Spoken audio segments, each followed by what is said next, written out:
assim, Caião, por que eu sinto um vazio tão grande? Eu fiquei desempregado o ano passado, e desde então a depressão, a ansiedade, tudo parou, sabe? Tudo piorou. Eu já tentei tirar a minha vida, Caio. O ano passado eu chorei quase todos os dias. Quando eu estou muito angustiado, eu sempre assisto você aqui, lendo o Salmo 102. Aí eu choro mais ainda, porque é como eu me sinto, sabe? Eu queria ter o prazer em viver e sinto que perdi esse prazer. O último emprego que eu tive, qual eu perdi, eu gerenciava uma lanchonete. Eu sou casada, tenho uma filha de 22 anos de idade, mas meu marido não entende a minha angústia. Me ajuda, Caião. Minha filhinha, a sua angústia vem de duas coisas. A primeira é de você ter feito da sua profissão, do seu trabalho, das suas realizações humanas, socioeconômicas, profissionais e sociais, o grande objetivo da sua vida. É quando a gente coloca as coisas que a gente faz como sendo aquelas que carregam o sentido da nossa existência. E aí é terrível, porque a vida da gente pode mudar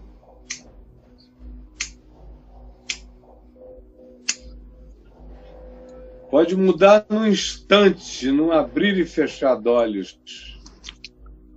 E se aquilo que a gente faz for o sentido da nossa vida, a gente se destrói junto com a perda daqueles objetivos. Imagina só, vou dar como exemplo a minha situação. Eu era uma pessoa que até 1998, durante décadas, não foram alguns poucos anos, foram décadas, eu tive crescentemente dezenas, depois centenas, depois milhares de funcionários. Entre os que tinham carteira assinada, Braulio, tem uma coisa fazendo barulho aí na tua mesa. Entre aqueles que tinham carteira assinada e os que eram voluntários, só os voluntários eram 850. E com carteira assinada eram uns 600, por aí. Eu tinha todo aquele pessoal trabalhando, era uma colmeia de trabalhos. Só na Fábrica de Esperança eram 66 projetos em atividade que você passava, tinha vontade de chorar, de ver tanta coisa bonita acontecendo com crianças das comunidades empobrecidas, das favelas do Rio de Janeiro. Aí você ia para um outro lugar, você tinha 2 rádios no ar, atingindo milhares de pessoas, uma delas falando com brasileiros na Rússia, antes de haver internet, do jeito que ela é hoje. E editora, revista, uma das revistas mais interessantes e mais vendidas do Brasil, era uma revista que a gente fazia, estava em todas as bancas. Eventos, cruzadas de evangelização, atingindo milhares de pessoas, um monte de gente envolvida nesse processo, treinamento de pastores e líderes todo mês, o país inteiro, cursos, um canal de televisão crescendo, que já estava em 58 cidades do Brasil, programa dentro da Rede Globo de televisão e nas outras redes todas, menos a Record, eu tinha programa. Milhões de pessoas sendo alcançadas. Então, minha filha, da noite para o dia, até o fim de 98 era assim, começou 99 totalmente diferente. O lugar ainda estava lá, mas já estava vazio. O nome do lugar existia, mas estava oco. E aqueles que tinham sido os mais próximos funcionários, amigos durante 20 e tantos anos, eram os que mais estavam agora me molestando na justiça. Como é que você acha que a gente fica? Se o sentido da vida da gente for isso. Dá vontade de morrer, dá vontade de se matar, dá vontade de desaparecer, dá vontade de mudar para Marte, dá vontade disso tudo. Dá vontade de não se alegrar e de se proibirem a alegria o resto da vida. De modo que eu sei mais ou menos o que você está sentindo, eu só não sei por inteiro, por uma razão.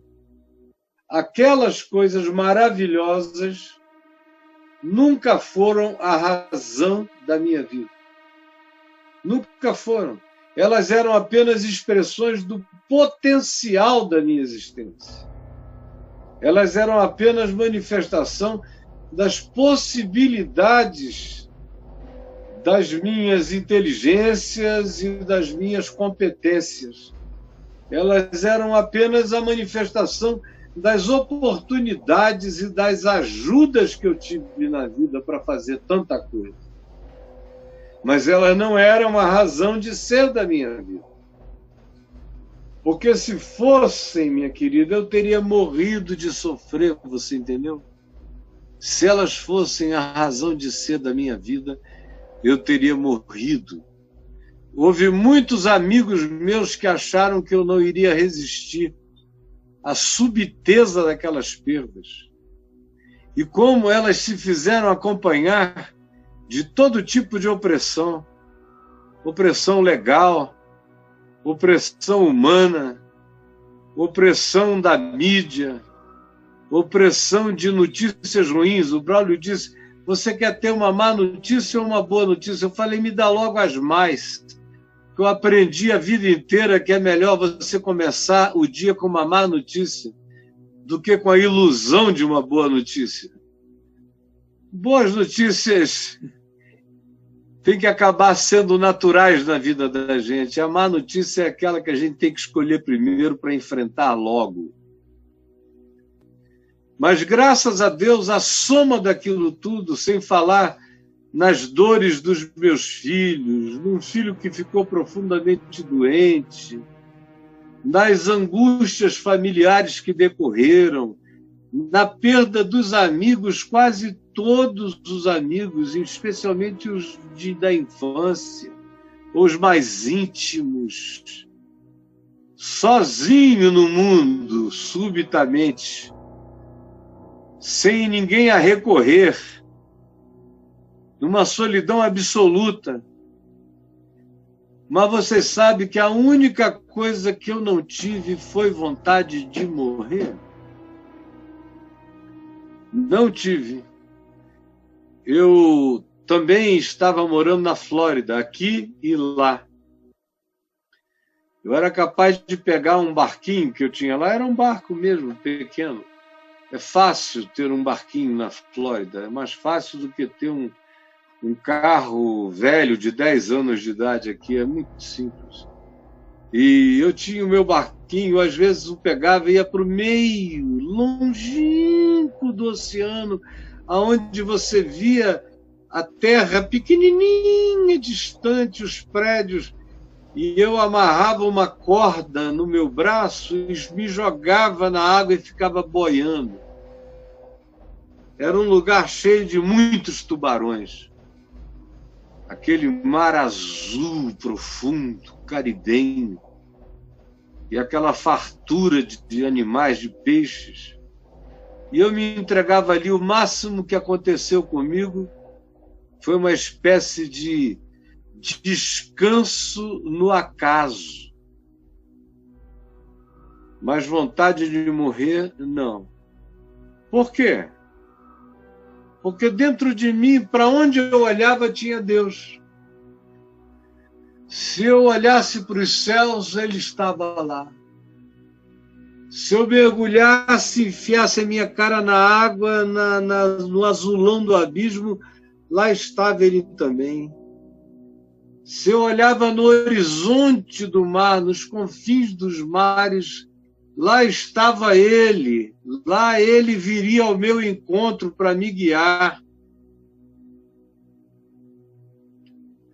Se eu me escondesse dele nas trevas, na escuridão, no silêncio de um mergulho profundo, lá estava Ele também, porque para Ele as trevas e a luz são a mesma coisa.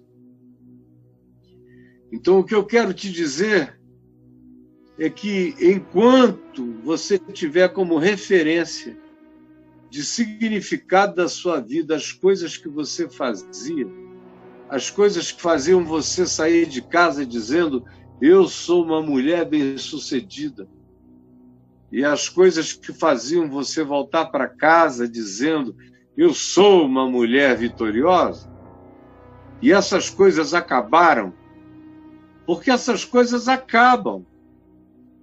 É tudo vaidade. A gente tem que fazer pela oportunidade de fazer e pela necessidade de sobreviver. Mas a gente não pode colocar o significado da nossa vida nas coisas que a gente consegue realizar. Porque se a gente colocar o significado da nossa vida nas coisas que a gente consegue realizar, quando essas coisas falirem, quando elas quebrarem, quando a pandemia fechar as portas do seu negócio, quando as circunstâncias forem todas de lacramento daquilo que a gente realizava com prazer, quando a existência se transformar num selo de falência, de perda, de porta fechada, e isso for a razão de ser da nossa vida, com a porta fechada, fecha-se o nosso coração, com a falência, falha a nossa alma, com a impotência, somos visitados pela depressão, com o medo de não conseguir dar conta do que se tem como responsabilidade, nasce o pânico, porque essas são coisas que se tornaram no significado da sua vida, e é isso que não pode ser. Eu só não morri ou não me suicidei porque a perda era tão grande. Além disso, eu perdi meu nome, perdi minha reputação. Meu nome era respeitabilíssimo. A quantidade de gente que não era de igreja, empresários, artistas, políticos, religiosos de outras religiões, que vinham para mim no Brasil inteiro e fora do Brasil e me diziam que eu havia me tornado numa reserva ética do cristianismo.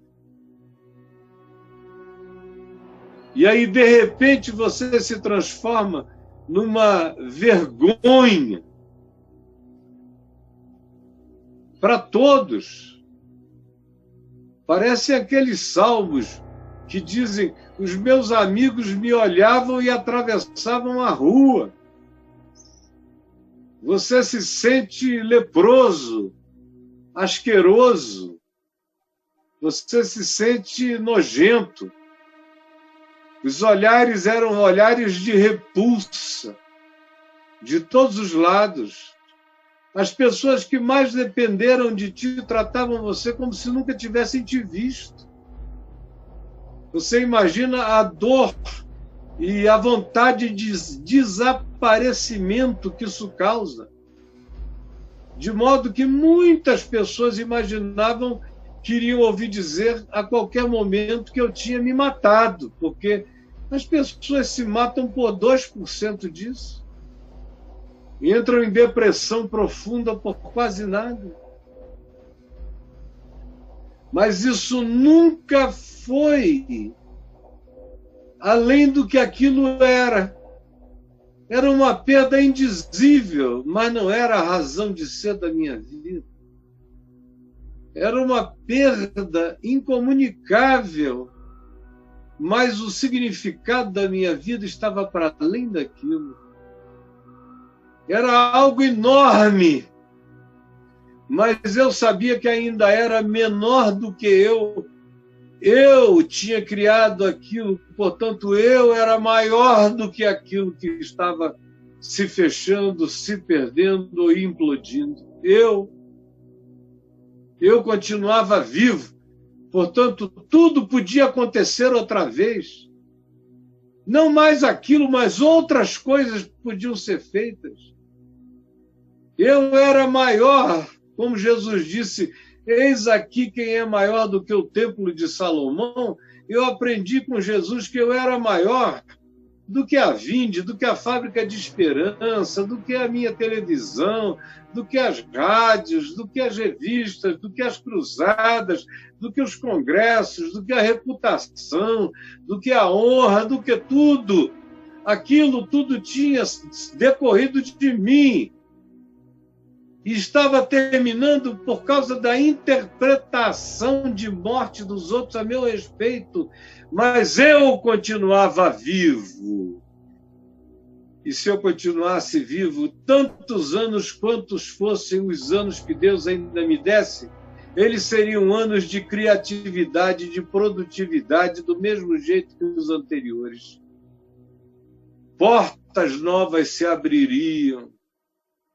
Respeitos novos surgiriam, grupos novos se agregariam, e a palavra de Deus em mim se transformaria em algo infinitamente mais profundo, fruto de perseverança, fruto de experiência, fruto de uma eterna esperança que cresceu em mim dia a dia e passou a ser maior do que qualquer perda que alguém pudesse me narrar. Essa é a primeira coisa. Eu disse que eram duas. A primeira é essa. Você entrou nesse estado porque você projetou para o seu sucesso e para as coisas que você fazia a razão de ser e o significado da sua vida. E aí essas coisas acabaram, você não sabia mais quem era você, nem o que fazer de você mesmo. E aí entrou em depressão. E aí veio uma segunda coisa. Você conhecia a Deus assim como essa mulher samaritana que eu falei aqui no início. Vós adorais o que não conheceis. Você conhecia Deus como uma religiosa, quem sabe sincera, frequentadora do templo, comprometida em manter o que você chamava de a casa de Deus, como se Deus morasse lá. E com a falência da sua vida, veio uma segunda coisa, você descobriu que o significado de Deus para você não era tão profundo assim. Era muito raso. Como rasa tem sido a sua percepção até hoje do amor de Deus em seu favor. O que está acontecendo, minha querida, não tem nada a ver com a quarentena. A quarentena foi apenas a circunstância que trouxe tudo isso à luz.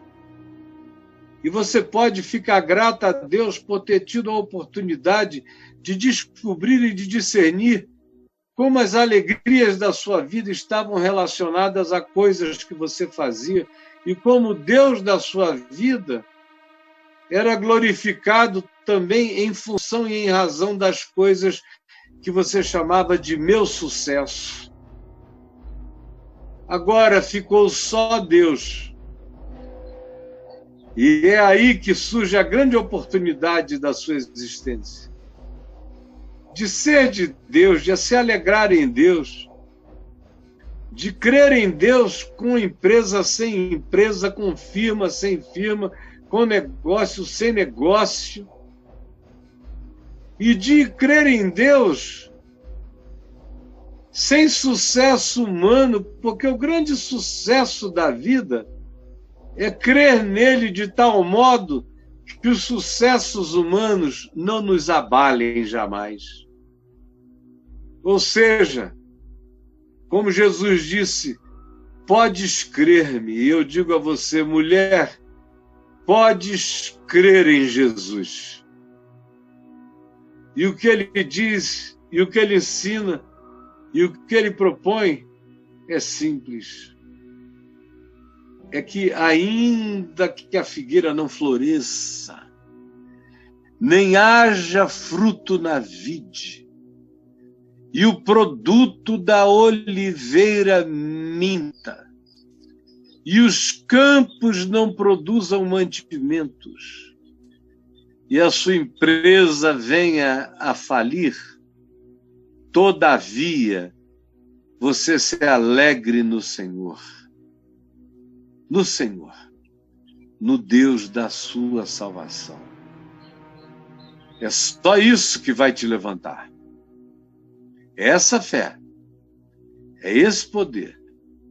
E o que eu contei há pouco aqui como perda é o dízimo da calamidade em relação ao que aconteceu. Se eu contar tudo o que aconteceu, você não vai nem acreditar como é que eu estou aqui agora, 22 anos depois daquilo, com alegria, perseverança, fé e um poder de ressurreição dentro de mim mais forte do que jamais aconteceu antes na minha vida. O que de melhor você poderia ter identificado em mim até há 22 anos atrás virou coisa de criança, perto dessa presença do Deus ressuscitado, da força dele no meu coração e da alegria dele em mim para viver. Porque essa alegria da presença do ressuscitado, que não se vincula aos sucessos exteriores que eu faço ou produzo, mas está relacionado à profundidade da certeza que eu tenho de que ele me habita, isso gera em mim uma alegria e uma força que eu digo a você, em nome de Jesus, ninguém vai poder vencer. Ninguém venceu e ninguém vencerá em nome de Jesus. É nesse poder que a gente fecha o falido, é nesse poder que a gente atravessa o corredor polonês das críticas, é nesse poder que a gente não se importa com o que digam ou pensem de nós, é nesse poder que a gente sepulta filho amado, é nesse poder que a gente enxuga as nossas lágrimas e as dos outros, é nesse poder que você se põe em pé para colocar pão na sua mesa, sem depender das fórmulas passadas, mas crendo na realidade nova que o Senhor traz todo dia para a nossa vida quando a gente crê nele. A última coisa que eu queria dizer é o seguinte: não tenha nas coisas que você fez antes um modelo que precisa ser repetido nas coisas que você vem a fazer depois daqui. Tem coisas que ficaram para trás. Tem outras coisas que dá para a gente voltar a fazer e elas até emplacam. Mas tem coisas que a gente tem que avaliar e dizer: o tempo delas passaram. Eu gostava tanto delas, mas passou.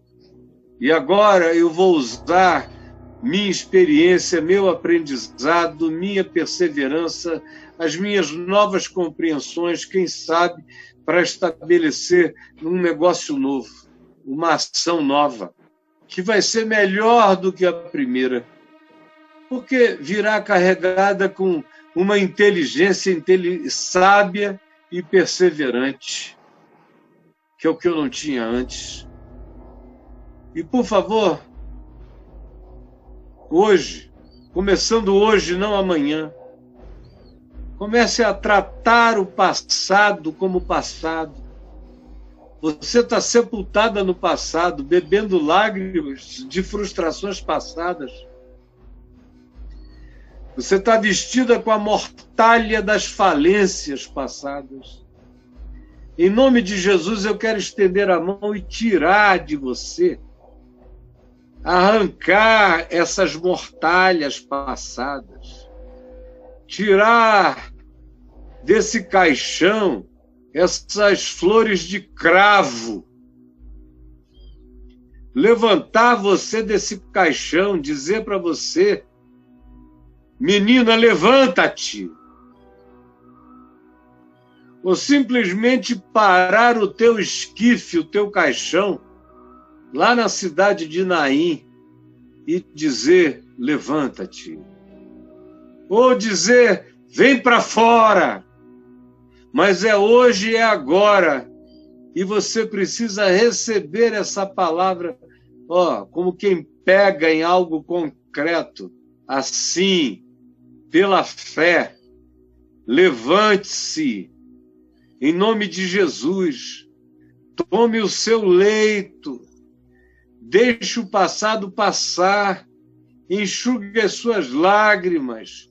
Jesus está ressuscitado bem diante de você e você não enxerga porque está chorando igual Maria Madalena, que tinha um véu de lágrimas, Jesus diante dela, falando com ela, ela não reconhecia. Enxugue as lágrimas do passado e você vai reconhecê-lo presente na sua vida agora. E aí, minha filha, comece a imaginar coisas novas. Coisas novas, coisas novas.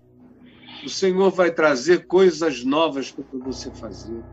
Enxugue as lágrimas diante do seu marido. Dê a ele um sorriso novo. Quanto tempo faz que vocês não fazem mais amor? Falência para o amor, para o sexo, para o afeto, para tudo. Gera mau humor. Parece que a gente tem razão para viver zangado com o mundo ou mergulhado numa cama ou numa depressão. Ao contrário, a falência tem que ser um estímulo a mais para eu me levantar logo. Dobrar os lençóis da mortalha dos meus pseudo-fracassos e começar um novo campo de semeaduras. Iniciar uma startup aí dentro de casa. Começar coisas novas. Explorar novos ambientes e novos mercados. Faça isso hoje pela fé. É pela fé que isso precisa começar agora. É uma decisão que você pode tomar hoje. E ela não depende de emoção e nem de sensação. Porque fé não é emoção nem sensação. E o Senhor diz: o meu justo viverá pela fé. Deus te abençoe, minha filha. Continue todo dia aqui com a gente, não só para a leitura do Salmo 102, para a repetição dessa gravação. Fique aqui comigo todo dia. Você vai ver como você vai disparar, levantar o voo e ir embora. Em nome de Jesus. Um beijo para você. Braulinho, Braulinho, Braulinho, Braulinho. Coisa linda, hein? Abacuque. Abacuque. Abacuque. Coisa linda.